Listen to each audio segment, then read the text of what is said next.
சிவகங்கை அருகே வடமாநில தொழிலாளி கொலை செய்யப்பட்டு எரிக்கப்பட்ட சம்பவத்தில் 2 ஆண்டுகளுக்கு பின்னர் 9 பேர் பிடிபட்டுள்ளனர்.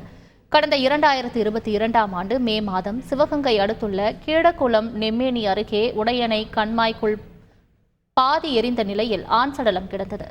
இது தொடர்பாக வழக்கு பதிவு செய்து தனிப்படை அமைத்த போலீசார் சம்பவத்தில் ஈடுபட்ட ரமேஷ், நிதிஷ், செந்தில்குமார், சக்திவேல், கோபி, மோகன்ராஜ், வெங்கடேஷ், யாசின், தவமணி ஆகிய 9 பேரை 2 ஆண்டுகளுக்கு பிறகு தற்போது கைது செய்துள்ளனர்.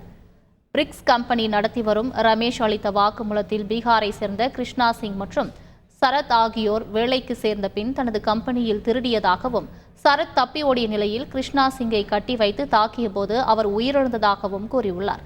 இதனால் அவரது உடலை டீசல் ஊற்றி எரித்ததாகவும் அவர் பரபரப்பு வாக்குமூலம் அளித்துள்ளார். செய்திகளை உடனுக்குடன் தெரிந்து கொள்ள உடனே சப்ஸ்கிரைப் பண்ணுங்க.